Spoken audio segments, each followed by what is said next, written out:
这两台 SUV 里面有一台真的是被大家过度吹捧，名气大于实力，而另一台低调归低调，却是现阶段豪华 SUV 市场里最值得入手的宝藏车款。今天我们就来好好对比2026年式的宾士 GRE 对上2026年式的宝马 X5。看完这支影片，正在观望这两台车的你，绝对能清楚知道你的预算到底该砸在哪一台身上。其实这两台车的竞争已经持续好几十年了。在全球甚至台湾豪华中型 SUV 市场里，宾士 Galio 和宝马 X5 绝对是人气最高、能见度最顶的两台车。不管是高级住宅区、星级饭店停车场，还是机场接送的停车区域，你随处都能看到这两台车的身影，在路上的出镜率真的超高。不过人气高，路上多，不代表就一定适合你，值得你入手。所以今天我们逐项拆解比对。从外观设计、内装质感、科技配备、动力引擎、实际驾驭感受，再到一般家庭真实用车的实用性，最后还有大家最在意的售价，一次讲清楚。那我们直接开始。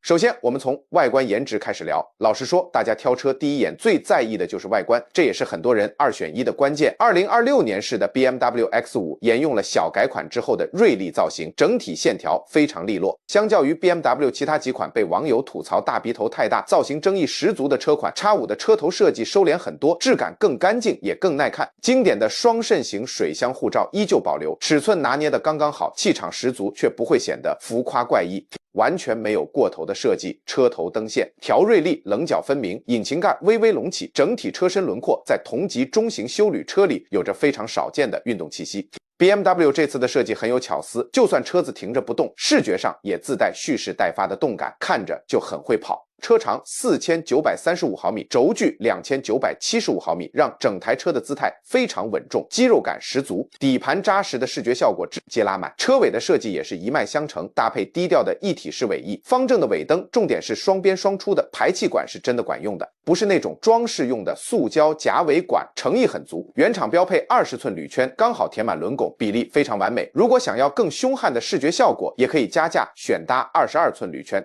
上路吸睛度更高。 BMW 这套外观设计目的性很明确，它不想让 X5 看起来只是一台单纯接送小孩停车库的家用休旅车，而是精准锁定想要同时拥有性能操控与豪华质感的买家，单看外观就完全对得起这个定位。接着我们来看2026年式宾士 GE1。 宾士的设计思路和 BMW 完全不同，也精准对应了两种完全不一样的客群。Galio 的车身更直立，气场更强大，是很正统很经典的豪华车样貌。车头线条柔和许多，流线型的 LED 大灯顺着前保杆延展，走的是优雅从容的路线，完全没有激进攻击性的感觉。整车轮廓更圆润，质感更细腻高级。车身数据方面，车长4924毫米，轴距2995毫米，账面数据和 X5 几乎相差无几，但实车看起来 Galio 明显更大台，更有压迫感，气场更足。这不是巧合，是宾士刻意调校的比例与车高设定，不用刻意张扬，就能营造出沉稳大气的大车气场。车尾造型干净利落，质感精致，纤细的尾灯搭配镀铬饰条贯穿，尾门线条平整顺滑。高阶车型还配备4出尾管，是那种低调又显贵的豪华质感。不过老实说， Galio 的外观偏保守稳妥，没办法像 X5 那样让人一眼心动。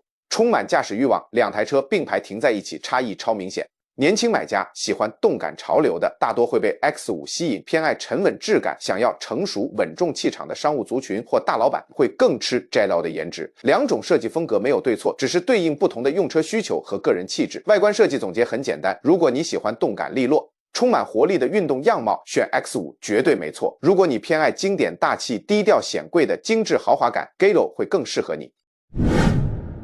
接下来内装与科技配备的对比才是本次评测最精彩的重头戏。老实讲，宾士和 BMW 在这两台车上都砸了重本，整套内装氛围直接营造出满满的未来座舱质感。先看2026年式的 BMW X5， 搭载最新的 iDrive 8.5 系统，搭配 BMW 经典的曲面双联萤幕， 12.3 寸全数位仪表板加上 14.9 寸中控触控萤幕，一整块玻璃面板无缝衔接，一体感超级强。这个视觉效果在同价位车款里几乎找不到对手，而且重点是它不是花拳绣腿，实际操作体验非常顺畅好用。只要稍微花一点时间熟悉界面，上手之后就会发现超级顺手。BMW 的内装设计完全以驾驶人为核心，所有细节都是为驾驶者服务。仪表台微微朝向驾驶座倾斜，方向盘握感扎实，手感一流。所有按键、控制界面都落在双手自然可及的范围，操作不用刻意伸手去够，超顺手。座椅的设定也很讲究支撑性，过弯时能稳稳包住身体，不是那种软趴趴坐进去就陷到底的沙发椅，支撑性非常到位。因为 BMW 很清楚自家买家的诉求，选择 X5 的人是把开车当成一种乐趣，不只是单纯代步坐车，用料部分更是毫无破绽。所有身体常会接触的区域都是细腻的软质真皮包覆，依照车型版本不同，还会搭配原厂实木或铝制饰板，质感层次拉满，组装工艺也是顶级水准，全车没有多余的异音，塑料不会软塌松动，每一个按键按压下去的回馈感都扎实干脆，豪华车该有的紧致质感完全到位。就算是标配版本，内装质感已经足够高端奢华，如果再选配 Merino 真皮座椅，搭配全景天窗，整体氛围直接越级，豪华感真的无可挑剔。后座膝部空间表现在同级里面属于中上水准，以台湾人一般男性的身高来讲，坐进去大概都有2个拳头以上的距离，日常家用完全够用。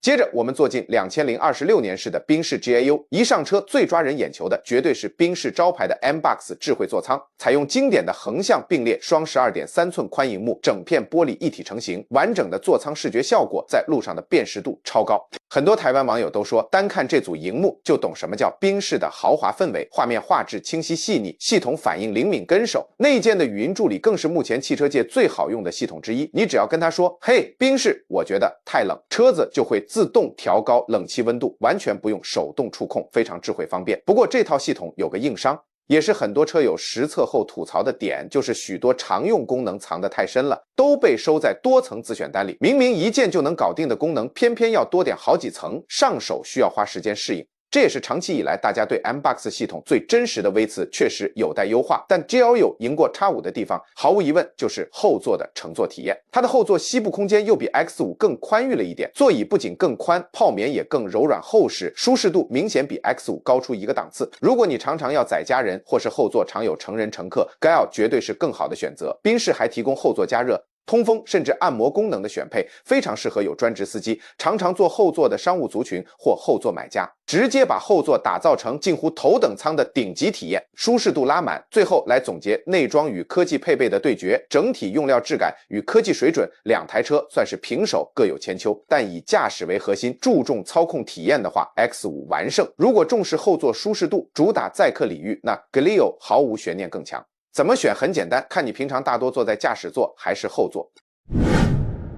两台车在实际上路的最大差异就藏在动力底盘的驾驶质感里，也是很多台湾车友试驾后落差感最明显的地方。先讲2026年是 BMW X5 XD Drive 40i， 搭载 3.0 升直列6缸涡轮增压引擎，最大马力375匹，最大扭力 51.0公斤米，搭配8速手自排变速箱，加上全车系标配的4轮驱动系统，0-100加速只要 5.3 秒，起步爆发力相当扎实。这具引擎标配 48V 轻油电系统，低速滑行的时候安静无感，完全没有顿挫感，踩油门重新起步的反应也超级及时，整套省油机制都是默默运作，日常驾驶完全感受不到突兀，平顺度做得非常到位，油耗表现也相当亮眼，平均油耗大概落在每公升10到11公里左右。兼顾性能与油耗表现，不管是车评人还是台湾网有实测都一致认为 BMW 这颗直六引擎是目前量产车里面运转质感最细腻最顺畅的引擎之一，高速巡航几乎听不到引擎噪音，静谧性一流，需要超车。补油门的时候，动力输出绵长又饱满，体感非常舒服。就算全车满载乘客，行李塞满，引擎也不会显得疲软吃力，底气依旧很足。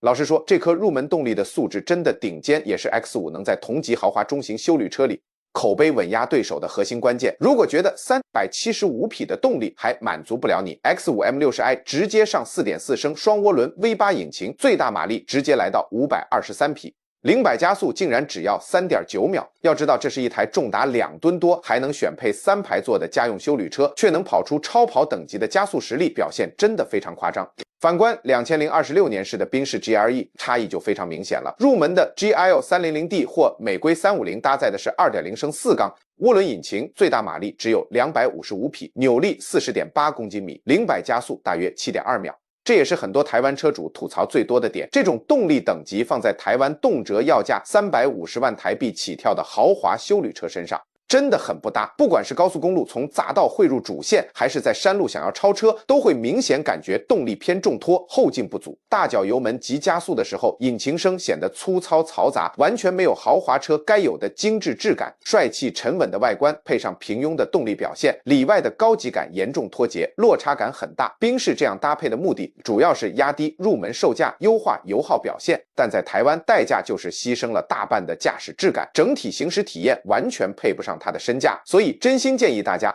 GL 不要买入门的4缸版本，真正值得入手的是 GL450。它搭载 3.0 升值6涡轮引擎加上 48V 轻油电系统，最大马力同样是375匹，和 X5 持平，扭力 51.0公斤米，和 X5 不分上下，0-100加速约 5.6秒，差距微乎其微。换上这颗动力之后 GL 可以说是脱胎换骨，不管低速行驶、高速巡航还是急加速，都足够平顺沉稳有力，彻底摆脱小排气量的疲软感。即便两台车马力数据一模一样，但动力输出的性格完全是两种截然不同的风格。 X5 大脚油门踩下去反应灵敏，冲劲十足，加速体感犀利又热血，越开越有乐趣。而 GLO450 的调校偏向内敛稳重，动力输出经过精细管控，循序渐进，从容不迫，主打优雅稳定的行驶质感。简单讲， BMW 的引擎调校主打驾驶体感和乐趣，宾士的调校则优先行驶质感与稳定性。两种调校逻辑在日常路况都很好开很好用，但带给驾驶者的体验完全不一样。动力部分最终结论，无论哪个配置版本都是 X5 完胜，不管是绝对的动力性能还是沉浸式的驾驶乐趣， X5 的表现都更出色更讨喜。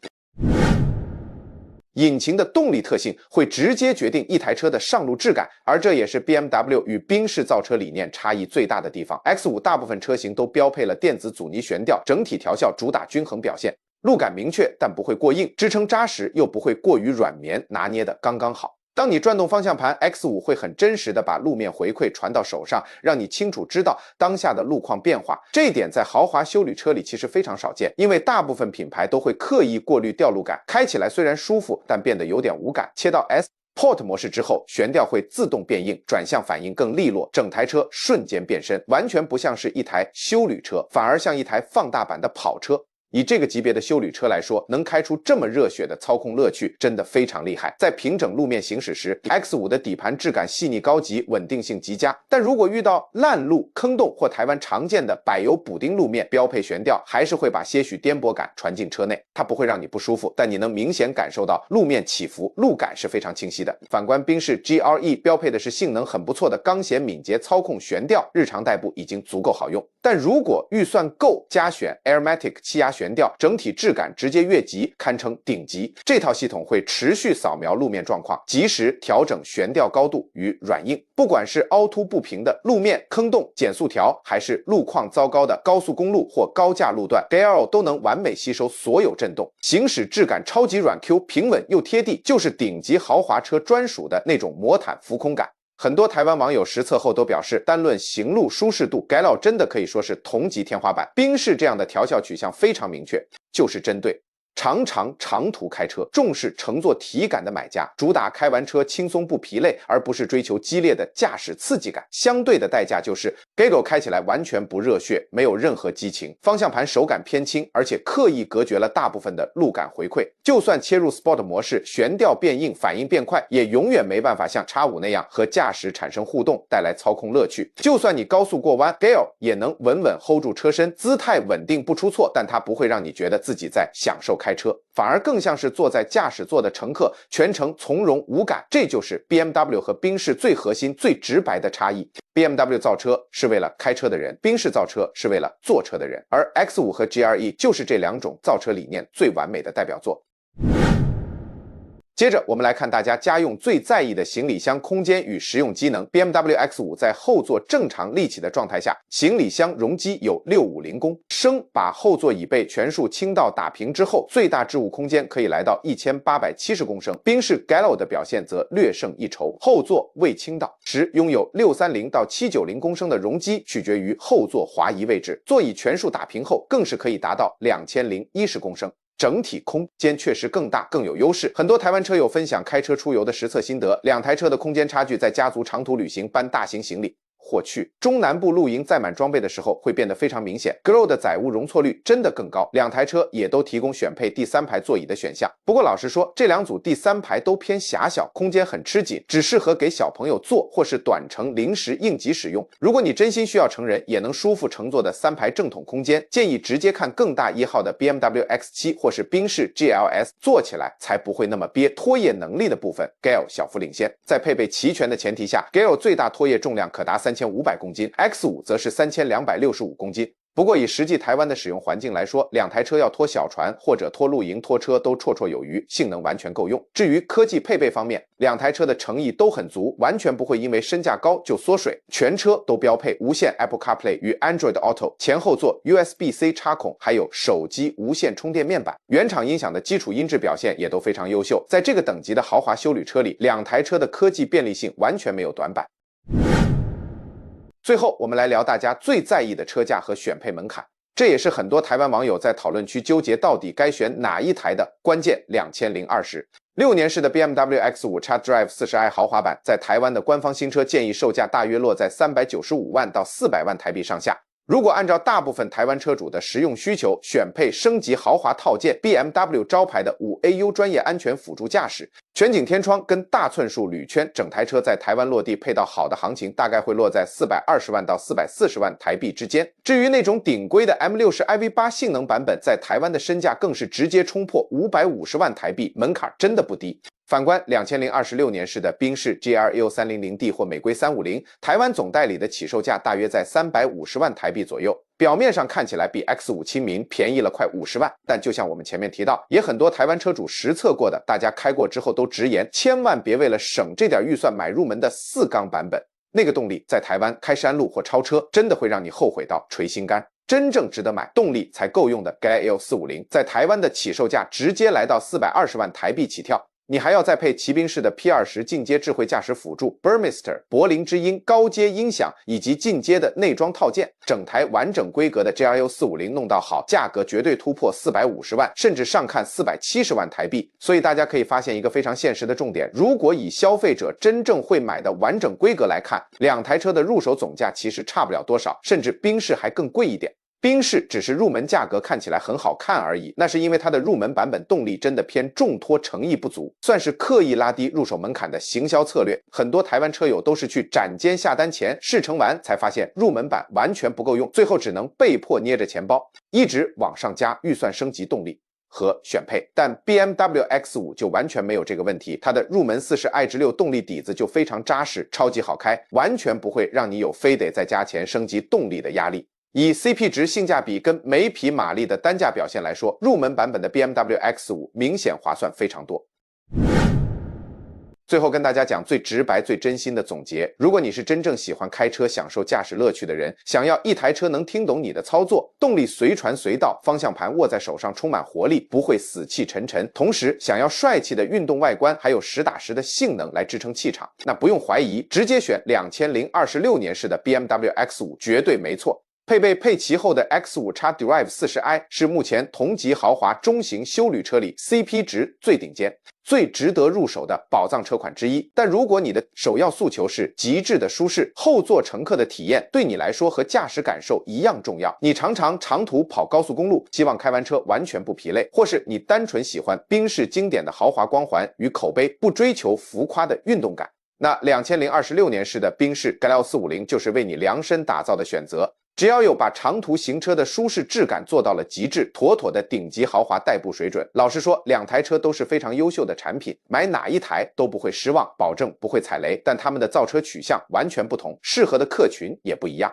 如果选错了不符合自己用车习惯的车，真的是既花大钱又后悔。真心建议大家买车前这两台车一定要去展间预约试乘，每台至少认真开个1小时，你的身体体感会比大脑更快告诉你哪一台才是最适合你的车。喜欢本期双雄评比的话，记得帮我们按赞、订阅、分享，并且开启小铃铛，后续更多新车实测、同级大比拼才不会错过。我们下次见，拜拜。